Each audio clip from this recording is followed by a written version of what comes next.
যে একজন বিপদে পতিত ব্যক্তির দরকার নাই অনেক বেশি আত্মশুদ্ধি অর্জন করা, দরকার নাই বেশি রিয়াজাত করা, দরকার নাই অনেক বড় একজন আবেদ হওয়া।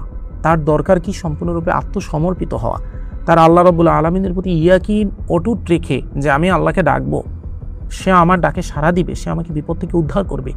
এইটুকু পরিমাণ ইয়াকিন যদি তার অন্তরে থাকে এবং সে একজন খুবই বিপদগ্রস্ত ব্যক্তি হয়ে যদি আল্লাহর কাছে হস্তুত্তোলন করে নিজের অন্তরকে তার দিকে সমর্পিত করে তারপর আল্লাহকে ডাকে যে হে আল্লাহ তুমি আমাকে এই বিপদ থেকে উদ্ধার করো, তাহলে ওই ডাকটা, ওই সমর্পিত হওয়া, ওই আর্তনাদটাই আল্লাহর দরবারে ইসমে আজমের মতো কাজ করে।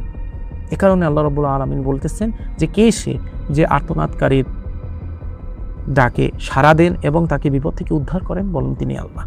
তো বিপদগ্রস্ত অবস্থায় আপনার নিজের অন্তরকে সমর্পিত করতে হবে আল্লাহ রাব্বুল আলামিনের প্রতি, আপনাকে নিজেকে সেই টিউন করতে হবে।